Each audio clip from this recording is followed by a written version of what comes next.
నమస్తే JK news కి స్వాగతం।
సంవత్సరాల్లో ఎక్కడ ఏ గ్రామంలో కూడా వాళ్ళు మట్టేసినట్టు దాఖలాలు పోలేదు।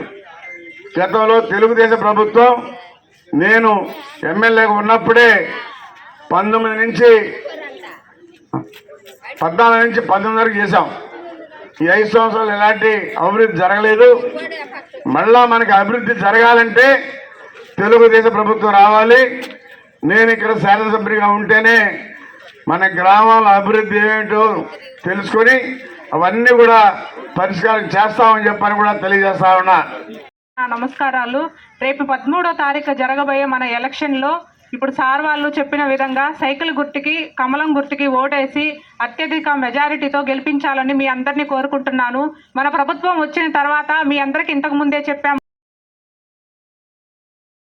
అలాగే మన ఆడపిల్లలు ఎంతమంది ఉన్నా కానీ 5,000 రూపాయలు ఫ్రీ ఇస్తున్నారు। అలాగే ఇస్తున్నారు। నిరుద్యోగులకి ఉపాధి 5,000 రూపాయలు వాళ్ళకి నిరుద్యోగులకు కూడా ఇవ్వడానికి సిద్ధపడింది మన ప్రభుత్వము। ఇలా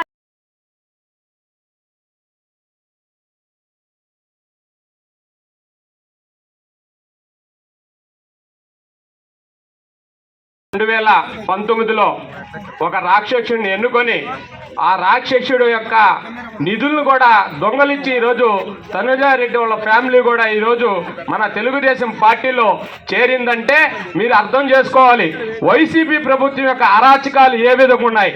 వాళ్ళకి నిధులు ఇవ్వకుండా సర్పంచులకు ఇవ్వాల్సిన నిధులు ఇవ్వకుండా పక్కదోవ పట్టించినటువంటి వైసీపీ ఒక ప్రభుత్వాన్ని మనం రేపు 13వ తేదీ ఓటుతో సమాధానం చెప్పాల్సిన అవసరం ఎంతైనా ఉందని చెప్పి నేను తెలియజేస్తున్నాను।